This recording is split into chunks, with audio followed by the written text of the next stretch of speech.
Hey, everybody, it's Jay Privman, the national correspondent with Daily Racing Form. I'm in Andy Beyer's favorite city, Louisville, Kentucky, for the 148th Kentucky Derby on Saturday.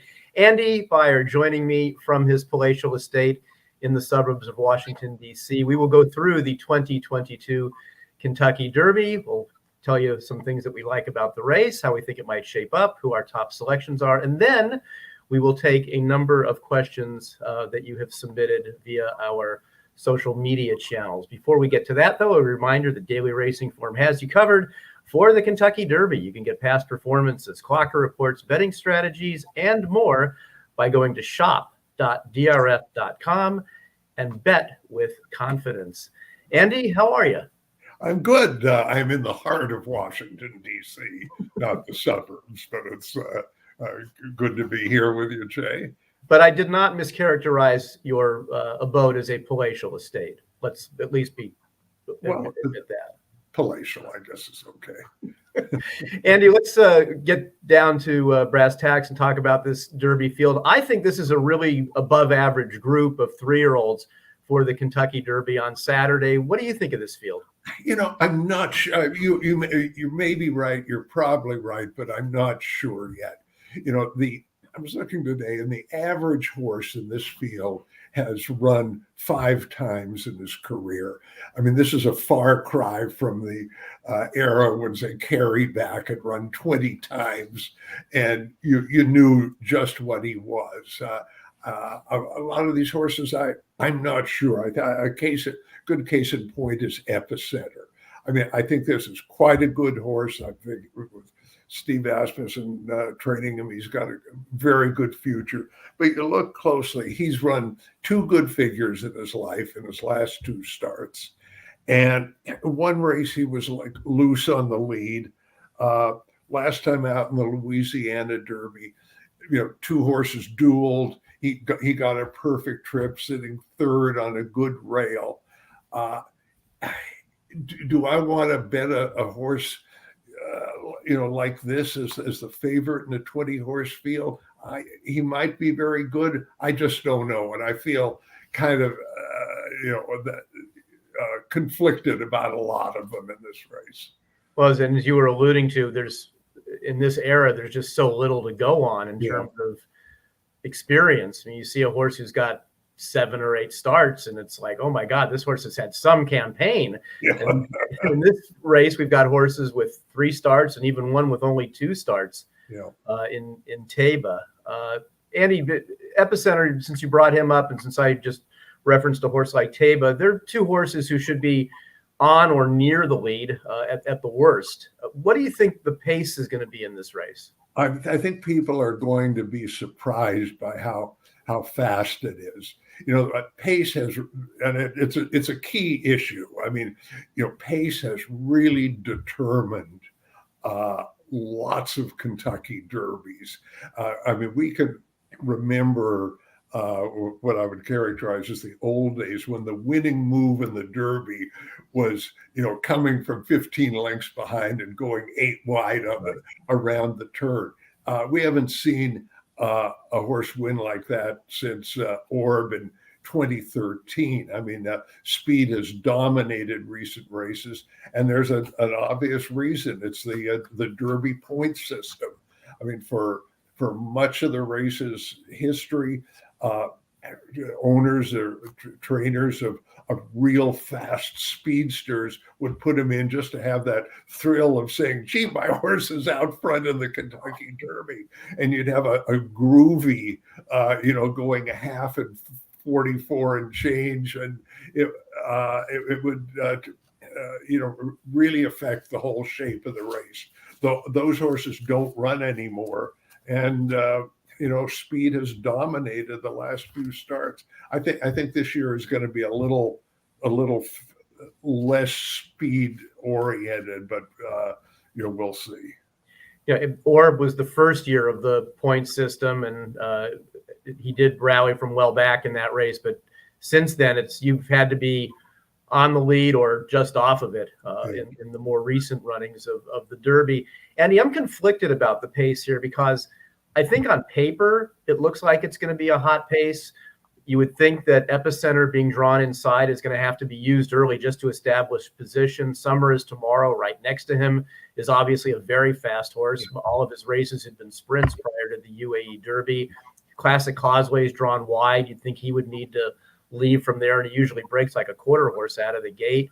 Messier's got speed as well. Taiba, as we were mentioning earlier, should have speed. So on paper, I agree with you. It looks like there's going to be speed. The only thing that bothers me, or that I am conflicted over, is that there've been a number of derbies that you and I have seen over the years where you think on paper the pace is going to be hot, and it's almost like all the riders realize that as well, and they come out of the gate and they back it up a lot slower than you would have expected it to be.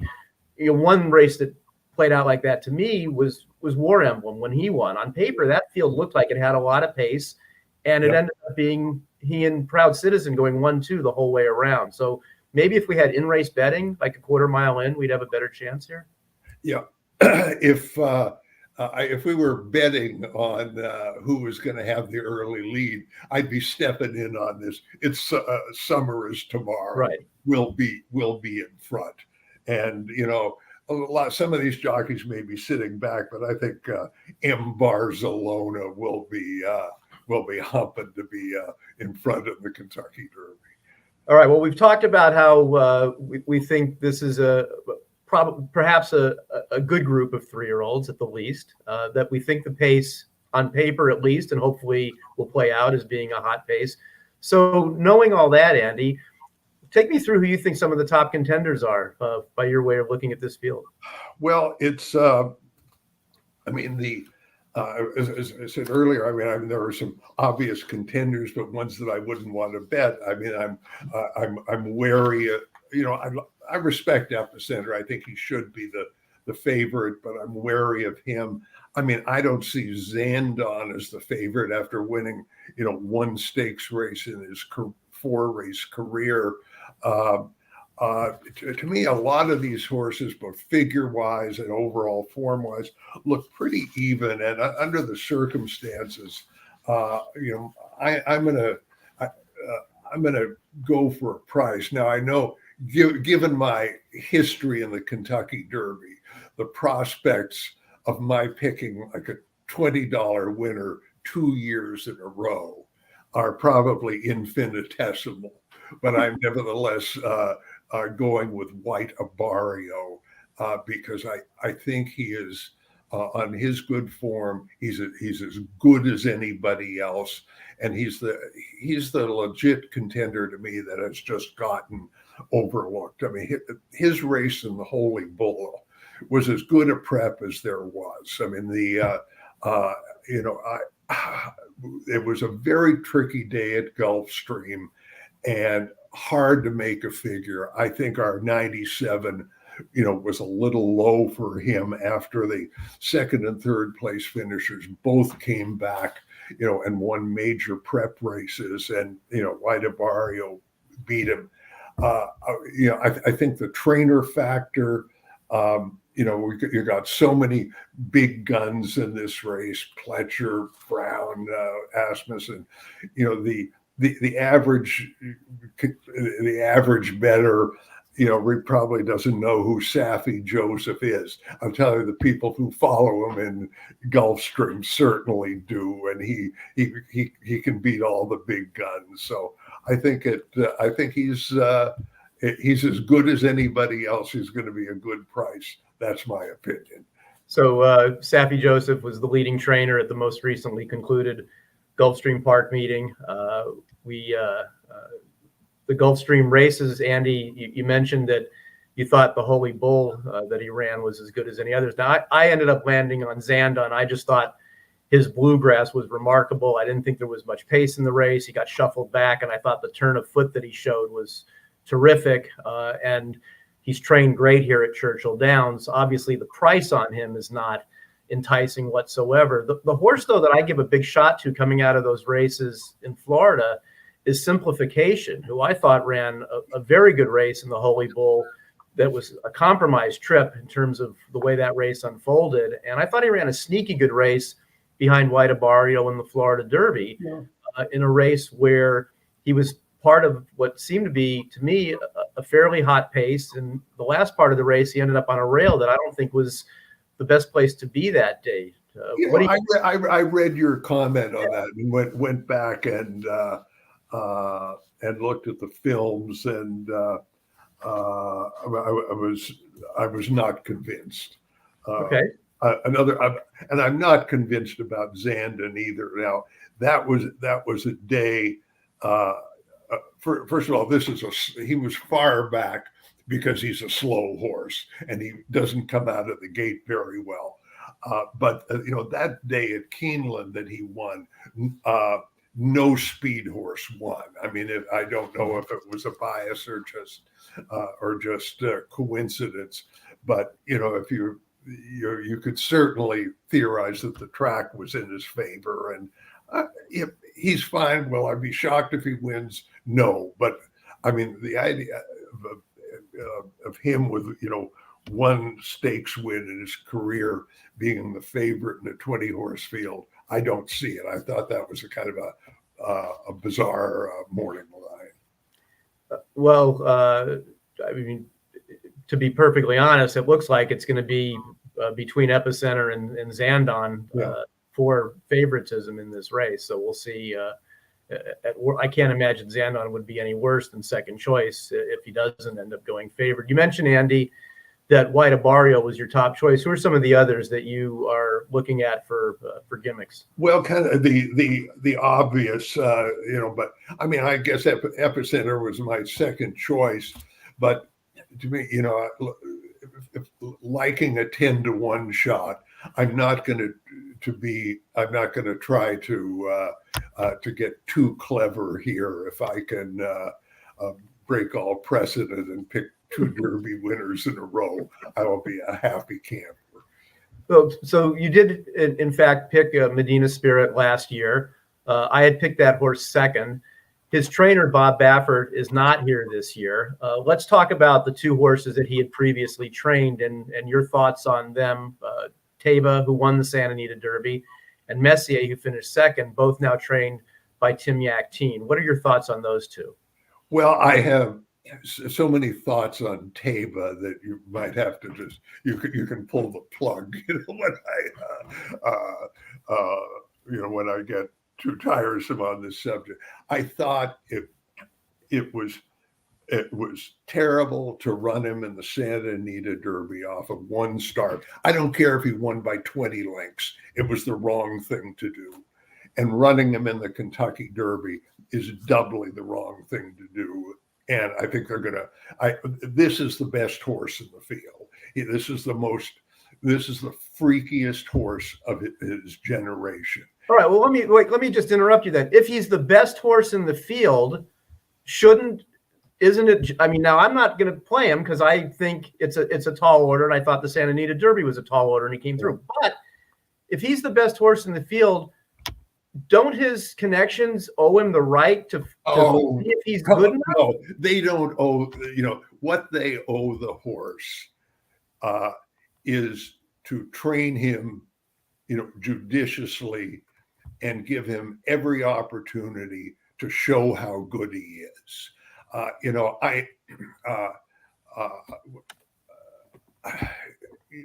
my long journalism career, I have certainly observed and interviewed a lot of the great trainers of in this game, people like Alan Jerkins and Woody Stevens. And when you ask them what's the key to success, if you ask a stupid question like what's the key to success in training, Woody, it's patience.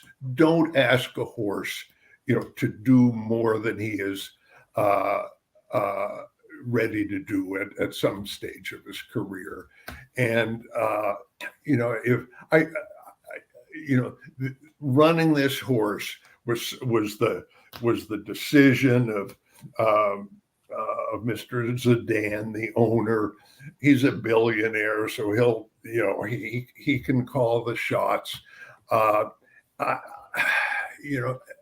If an owner had walked into Woody Stevens' barn and said, I really want to run my horse in the Kentucky Derby after his 2 impressive races. Woody would have said, "Well, you can find a new barn for him, please, by the end of the day." Good trainers don't get pushed into a situation like this, and I mean, the horse will pay a price for doing it. And I think the last horse, we always joked about the curse of Apollo. The horses had to have a start at 2 in order to win the Derby. I mean, I think no horse with 2 starts has won the Derby. Is it since 1883? I don't like that precedent. No, I don't either. But let's be honest, the game has changed. Horses don't run nearly as much. That's an aspect of it. Look, I don't like the horse either. I think it's a big ask. I'm against him. My point is, I didn't like him running in the Santa Anita Derby, but he pulled it off. He does have, there's this guy named Andy Beyer who has a thing called Beyer Speed figures, and he's got figures of 103 and 102, which are the fastest in the field. To me, they're justified in taking this on. No, they're not. because you've got to have you've got to have the bottom. You've got to have the foundation of experience and fitness to win at a mile and a quarter as a 3-year-old. I mean, Baffert.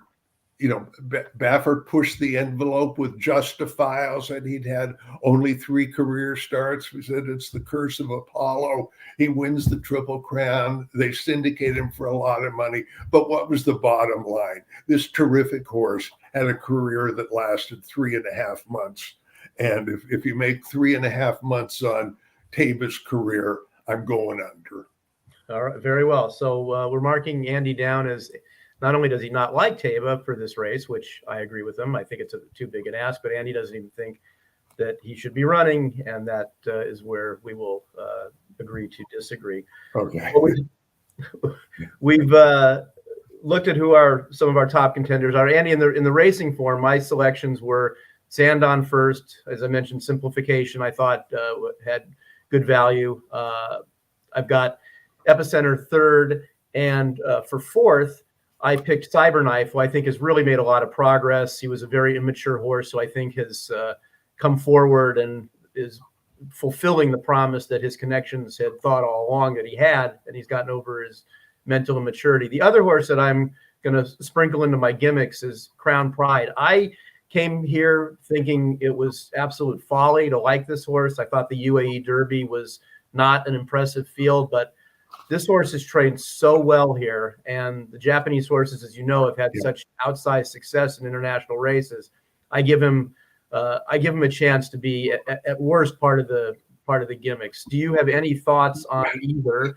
Well, I agree with you. I think anytime we see a Japanese horse in a U.S. race now, we've got to give them a second and third look. They have, they used to be a laughing stock when they would come over to the Washington, D.C. International and finish last every year. But, clearly, I mean, decades of improving their breeding, has changed everything.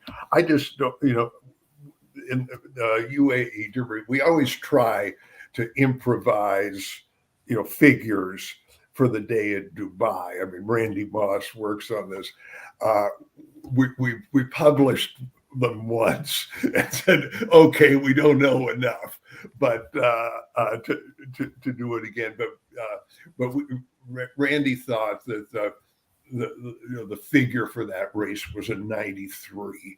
So the horse is it wasn't a strong field, and it's usually not. So I would back off, but I'm not gonna let's say the Japanese have already shocked me enough during the last 6 months that I'm not gonna Don't put on that, don't put that on the screen. Where I was just kind of whispering it. Well, Andy, we've got a number of questions that were submitted for this webinar, so I think it's time to start putting those up and answering viewer mail. Let's start off with this one. It says, seems that Beyer Speed figures in the Derby preps and 3-year-old races have been going down in recent generations compared to the average figures we used to see in the early 2000s. What do you think? Andy Beyer, I think this is something you should take. This is there. I mean, there's no doubt about it. And I think that I'm sure students of the breed could come up with various theories, but in the specific case of the Derby, it's that horses don't run enough. The great horses of the 70s and 80s came into the Derby as pretty much fully developed stars. We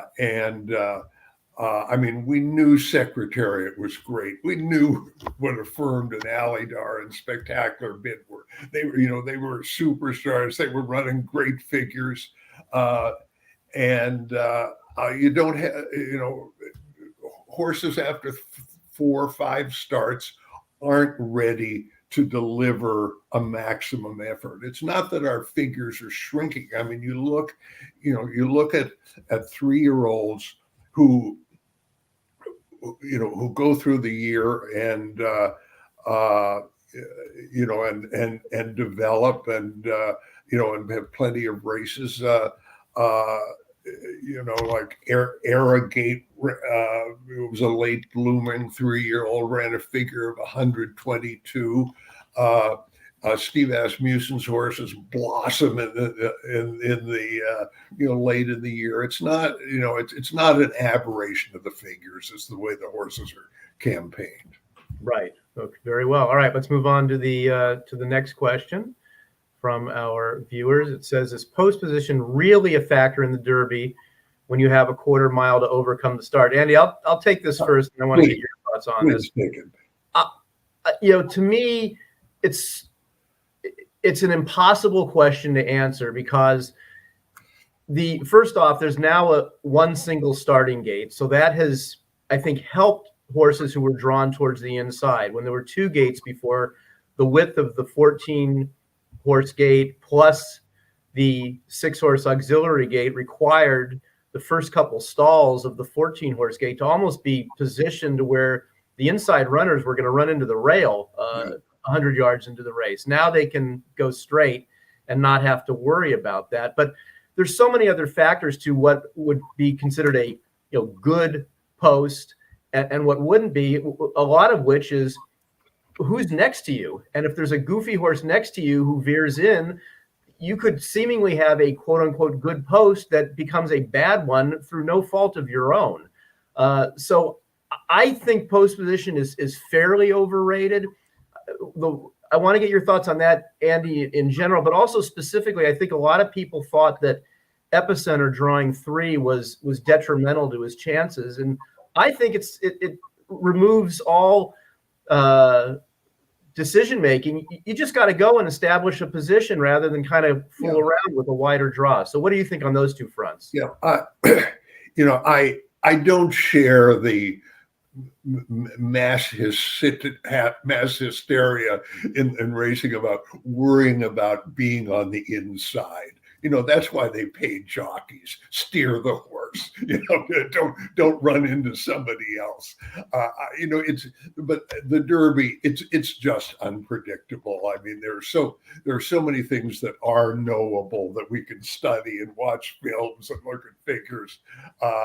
But to try to guess, how post 3 is going to affect Epicenter, I can't do it. Very well. All right. Let's move on to our next question that was submitted by our viewers. Could you explain what a Beyer rating factors? Andy, that's a pretty easy one. Go for it. The Beyer Speed figure expresses how fast the horse ran, taking into account the track condition and the distance of the race.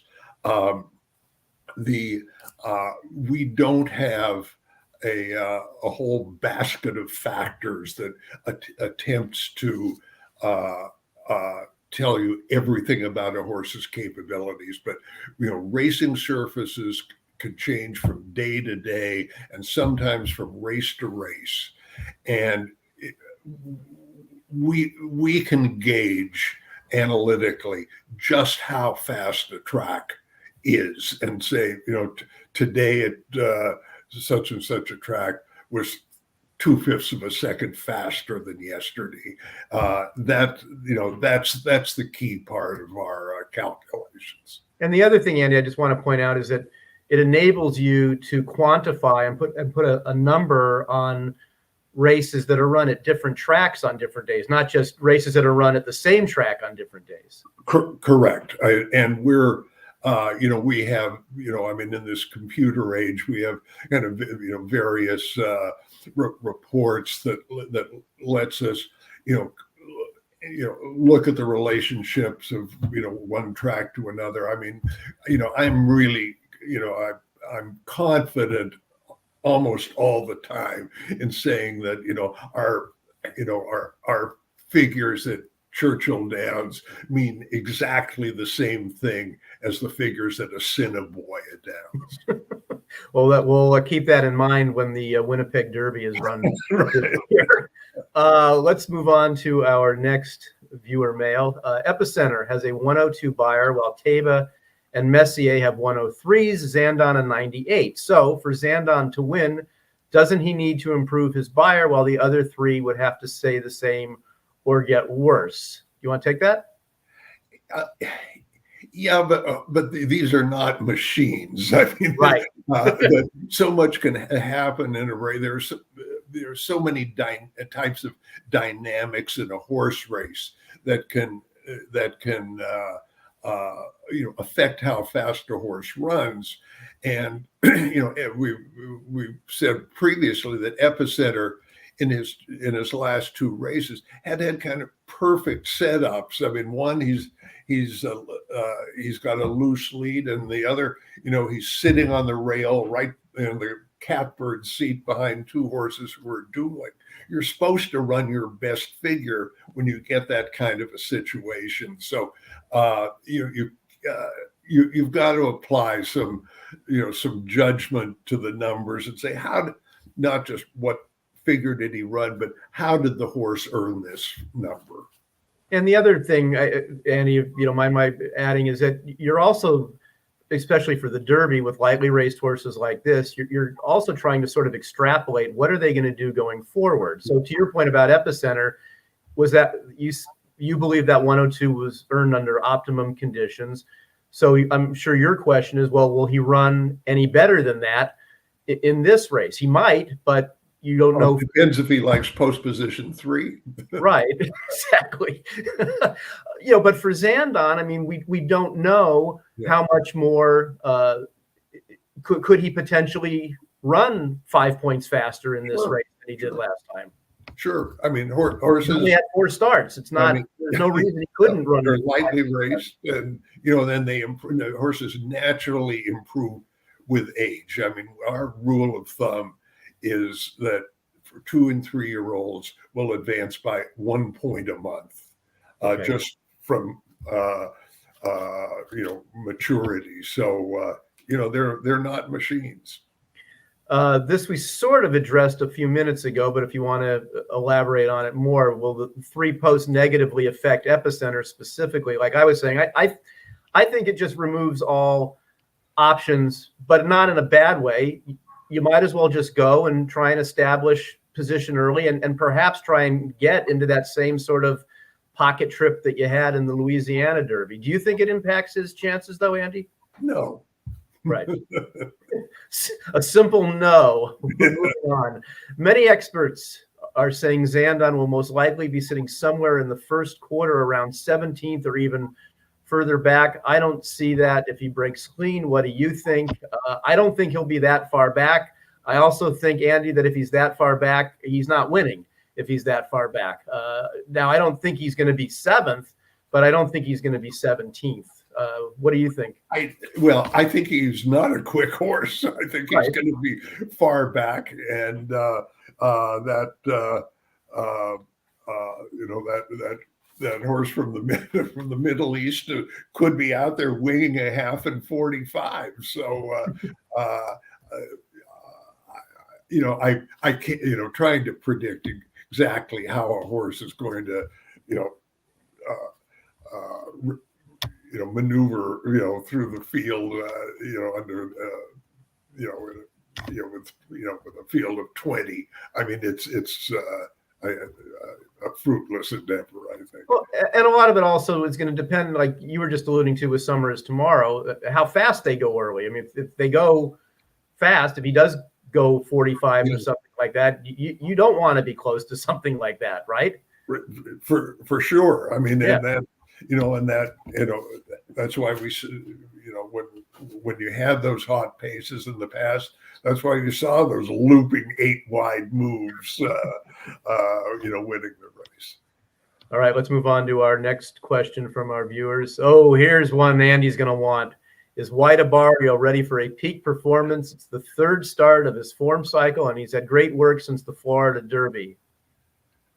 I always hesitate to try to predict, form cycles, but I certainly do at this time of year always look at Mike Welsh's comments in the workout reports.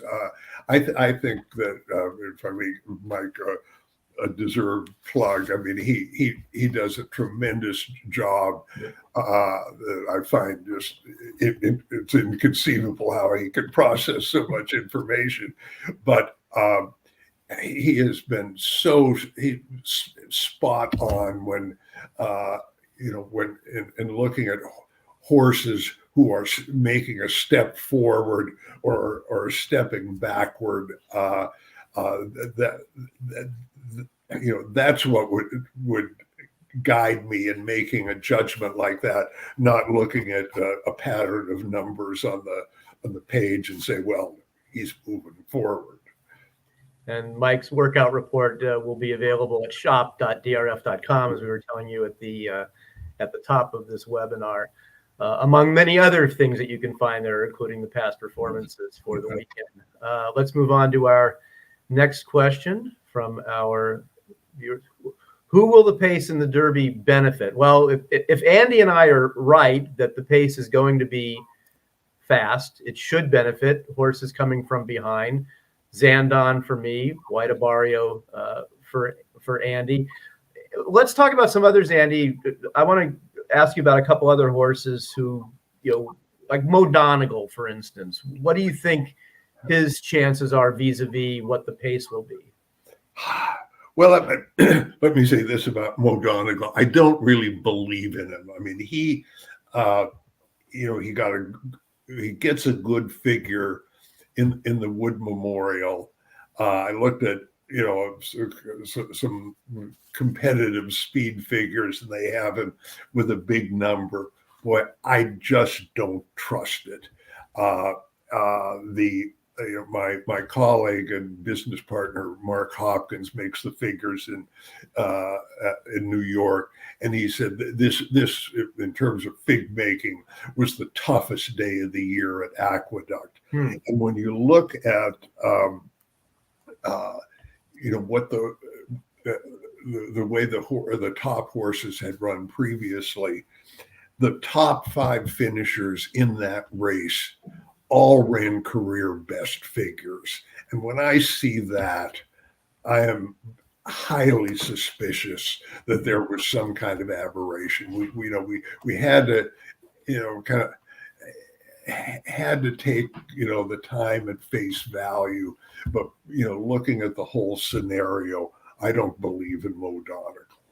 One of the things for me with Mo Donegal, Andy, is, and you sort of referenced this early on, I thought he had as good a trip as you could get. He broke from the rail. He saved ground the whole way. He only had to come around one horse that was tiring on the far turn. He went right back to the rail. And there was his ground loss was fractional. It was just, Yes. and it's just hard to imagine getting anything close to that again in a 20-horse field like this. Yeah. So that would be, even if the pace does potentially set up his late run, I just don't know that he's going to work out as glorious a trip as he had in the Memorial. Right. Let's move on to our next one. It says, we expect a young horse who has done well in his first 2 starts will likely improve on the 3rd try. Why do the analysts keep harping on the negatives associated with Taiba? Yeah, Andy, why do you keep harping on the negatives with Taiba? Aren't there more? Because he is not seasoned and presumably not fit enough for a mile and a quarter in only the 3rd start of his career. I mean, there's a reason that this scenario hasn't worked since 1883. And I think it has to do with fitness. Yeah, one of the things that I come back to, Andy, regarding not liking Taiba specifically for this race, while again reiterating that I don't blame his connections for running, even though you do. I think going from a 6-horse field in the Santa Anita Derby, where you had an ideal trip from an outside box, stalking 2 horses that were going along at a crackling pace and sitting there, is a lot different from what he's going to encounter on Saturday. And that's what I come back to for like why I think he's up against it. And it would be an incredible achievement if he were to pull it off. But I'm betting that it's just too high a mountain to climb. Yeah, and while you brought that up, we could cite a horse we haven't talked about much, Messier. Yeah, go ahead. In his career in California, he has never run in a field larger than 6. Yep. And yeah, his record looks good, and yeah, those figures look good, but you know, when he got that figure of 103, I mean, he was loose on the lead against a weak field on a track where every race was one wire to wire. Right. And I, you know, the Taiba race, I don't know. I mean, Messier dueled versus, you know, good horse Forbidden Kingdom, who then just totally collapsed. Right. Messier inherited a lead and, you know, couldn't hold off a maiden graduate who blew past him. So I wasn't all that impressed by Messier in either of those races, despite the good numbers. No, I'm glad we brought him up. Let's move on to our next question. It says, do Taiba's, boy, we have a lot of interest in Taiba. Do Taiba's workouts and gallops at Churchill Downs suggest, 1, he is gassed from Santa Anita, 2, he may become a history-making winner, 3, something else? Andy, I'll start here since I've seen him. I can't glean anything off of how he's done here. To me, he's trained fine. He hasn't done anything that would make you go, oh my God, this horse is sitting on the race of his life. He hasn't done anything that would make you go like, boy, he's really tuckered out from what they've asked him to do so far. He's been fine. So I can't glean anything from the few days I've seen him train here this week that would lead me to say one way or the other that it's going to be option 1 or option 2 to that. Yeah, can he be a history-making horse? Yes. I mean, you know, he starts his career running 103 and 102. Just give him the, you know, the 1 point. Let him stay healthy and give him 1 point a month just for maturing. He's running 110 at the end of the year. It could be horse of the year material, if of course they manage him judiciously. All right, let's see what our next question is. Oh, this is good because this is another lightly raced horse, but we haven't discussed him yet. Do either of us believe Charge It can move forward enough to win the Derby? Do you want to take this one first? Well, he's only got 3 career starts. I don't like that. He's got the curse of Apollo. He never raced as a 2-year-old. I mean, Todd Pletcher's Derby record is pretty dismal. So I don't think you can make the case of, gee, Todd really must think this is a good horse. He's taken a shot. I guess if I like White Abarrio and this horse only finished a length behind him, I have to respect him, but I just don't like the looks of this form. So I'm going to give you a couple of now I'm against him because I just think it's a lot to ask, similar to Taiba, only this horse has 50% more experience than Taiba. But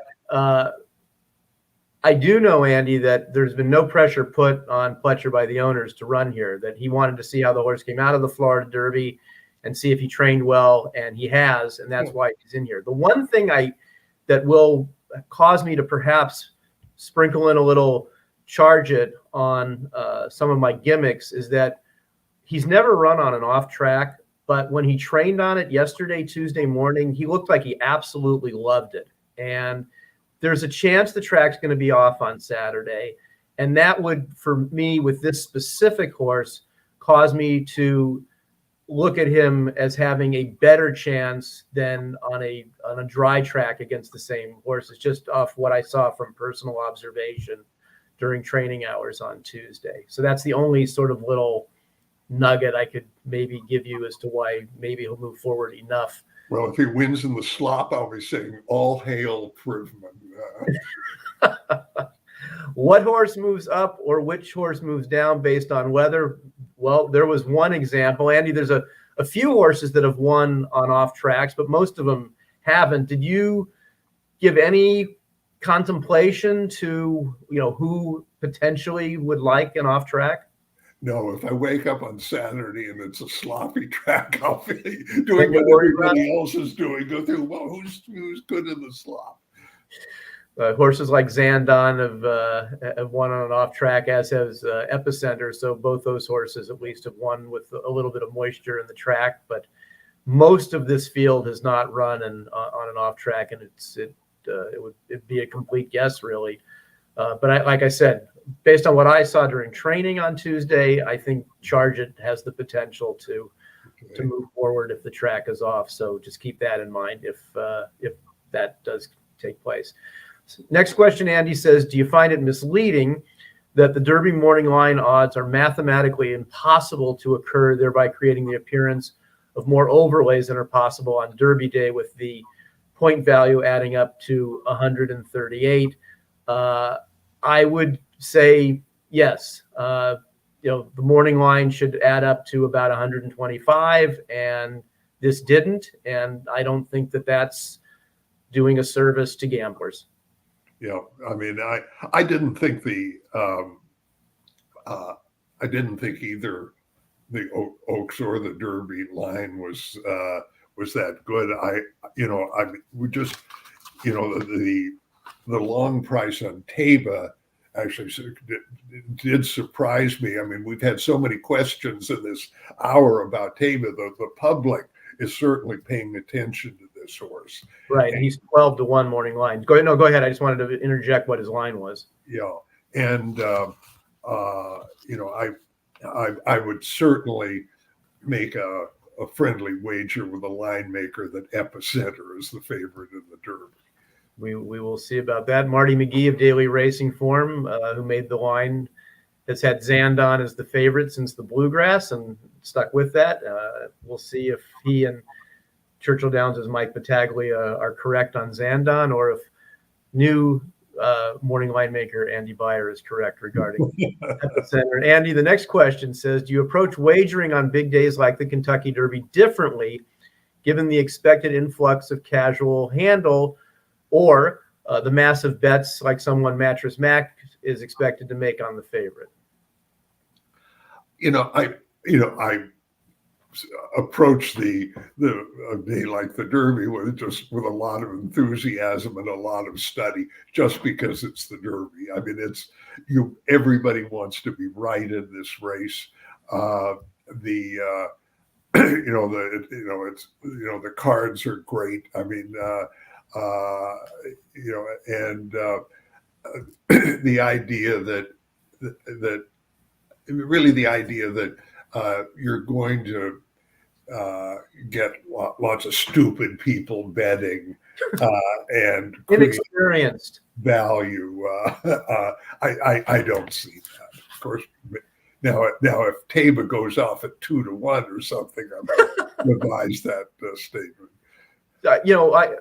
My thought on this question, Andy, is that I just like cards like this because it's almost like a mini Breeders' Cup card. I mean, the Derby's a great gambling race with, there's 380 exacta possibilities, let alone all the try and super possibilities with a 20 horse field. And then you've got all the other grade 1 races that are on this card, full fields and the allowance and maiden races. It's just a great gambling card. And I do think there's an element of casual money that you don't find on a Thursday at Aqueduct or at Santa Anita or at Gulfstream, where you see horses that get hammered from 5-2 to 9-5 in the last flash. Those things don't happen when there's so much money in the pool on a day like this. So I think those are. But the guys who crush those odds in ordinary races. The computer syndicates, they're betting countless millions on these cards. They're right. This is I don't believe the pool is dominated by the little guys. No, but I don't think that you see the odds fluctuations that you would on a weekday card at a major racetrack like you will on this, and that's one of the points that I'm making here regarding that. Let's look at the next question. How are you factoring in the Bob Baffert switch to Tim Yakteen into your handicapping, if at all? I'll take that first. For me, Andy, it doesn't matter. It wouldn't matter to me if Bob was still training these horses or not. There's reasons that I just don't like them. I think it's too big an ask for Taiba, even though I do think that his connections are justified in running him in this spot. I don't know. Messier, you sort of alluded to this a minute ago, and I'll sort of mine might be sort of a variation on a theme. I just don't like that he lost, his 2 biggest races so far, the Los Alamitos Futurity and the Santa Anita Derby, to horses that on paper I thought he should beat. And that just calls into question to me, a little bit about his fortitude. So that's kind of why I'm a little bit skeptical of him. The one time that he ran that huge figure, as you mentioned, it was under optimum conditions that you wouldn't think he's going to get on Saturday. So for me, it wouldn't matter. I'd be against these horses regardless. What about you? Since we have a Bob Baffert question on the screen, I mean, of course, we could talk about the Baffert situation for an hour, but I had asked you when we were chatting a couple of days ago, is Bob lurking in the wings while Yakteen is training, or what's the scenario? Who made the decision on Taiba? I don't have a feel for it, but you did. Yeah, no. So the owners of Taiba, or the owner of Taiba, and the owners of Messier were among those who moved horses to a couple of different trainers at Santa Anita. Tim Yakteen being one of them for these 2 specific horses. But the ruling against Baffert that has caused him to be out now for 90 days requires him to have no contact with anybody who has his horses. And I know for a fact that the owners of these horses are aware of that. Both Yakteen and Baffert are aware of that, and they're not going to do anything to jeopardize these horses running in these races by doing something that is illegal for them to do.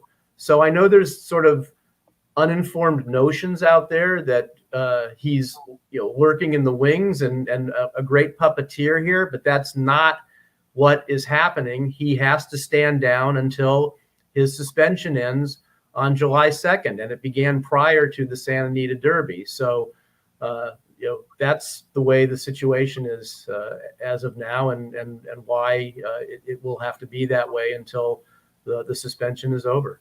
Okay, well, it's a good answer. Thank you. That's the reality of it. Our next question, Andy says, I found in the past that the stronger contenders in the Derby need at least one triple-digit Beyer figure to be competitive. Do you think there's any truth to that?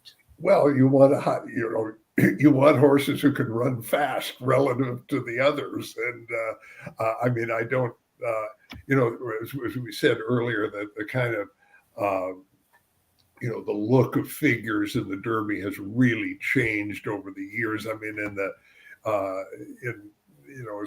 the 80s, the average winning figure was like 109. A horse who ran 100, you would give the brush to. So I don't think we can define a figure that makes you competitive. It's just kind of relative to your competition. Right. No, exactly. Let's move on to our next question from our viewers. It says, Smile Happy seems to be a bit overlooked here. Oh, I'm glad this horse got brought up because he is one that we haven't even mentioned. Do you think he takes a step forward in his third race back, and will it be good enough to win? Andy, don't think that he's going to be benefiting by the extra distance going out to a mile and a quarter. I thought he ran a decent enough race in the Bluegrass to Zandon, and I thought he ran a decent enough race prior to that behind Epicenter in the Risen Star. I don't know, though, that he's going to make the necessary move forward to be a win candidate on Saturday. What do you think of that? No, that was the first thing I circled in his past performances. Run Happy. I mean, Run Happy is quite a remarkable story. I mean, this was the most unprecedented promotion job for a stallion I think we've ever seen. But it's working out all right. I just don't, from what we all remember about Run Happy, I don't think anybody envisioned him as a sire of mile and a quarter winners. Let's move on to our next question, and I think we've got this and maybe one more, and then that's going to be it for us. So this says, where do you rank this Derby field compared to others you've covered or seen? It looks like a good field, maybe similar to Street Sense Hardspun Curlinear, but would love your opinion. I'll take that first, Danny, and then I'll let you go. Obviously the Street Sense Hardspun Curlinear turned out to be a terrific crop, but I don't know that you know that on the first Saturday in May. You might know it more farther on into the year. I do think at this point, my instinct is that this field is an above average group compared to what we've seen in recent years. Whether they measure up to the level of Street Sense Hardspun Curlin, I think is still to be seen, but I think it has the potential to be good, or well above average. If whether or not it's going to be at that level, I'm not quite sure, but I don't think we're going to know that for at least a couple more months. What do you think, Andy? Well, it's just hard to compare Derby fields in this era when horses are running figures of 100, because they're so lightly raced, with the hard knockers of years past. I mean, we're overdue for a great crop. Again, I mean, Street Sense and Curlin, have, proved themselves terrific racehorses, but also like super stallions. Right. So they've really impacted the breed, and we'd like to see that. That's a terrific point about that group of horses. Yeah. Well, that turns out that is the last question that we had from our viewers. So we want to thank you for that. Before we go, we just want to remind everybody that you want to play the free-to-play $50,000 Derby cash grab game and win real cash prizes for answering questions correctly. Again, it's free to play. Just search DRF Cash Grab. It's DRF Cash Grab in the App Store or on Google Play, in the Google Play Store. Download the app to participate for your chance to win $50,000. Well, The Kentucky Derby is on Saturday. This, interestingly, the second straight year that the Derby will be run on the first Saturday in May. So a new tradition beginning after the traditional September date back in 2020. Andy, I want to thank you so much for doing this. It's always a pleasure. Good luck on trying to win the Derby for the second straight year. And I think that would run your record to 2 for 45 or something like that. I think that's approximately correct. Right. You're only as good as your last Derby, and your last Derby was quite good. So congratulations. Thanks for doing that. Make sure all of you come back early and often to drf.com for all the updates that we will have leading up to the Kentucky Derby. Mike Walsh's workout reports, all the news stories that all of our reporters are doing here on site, and plenty of videos to help you cash tickets on Saturday at the Kentucky Derby. For Andy Beyer, I'm Jay Privman. Thanks so much for watching this webinar.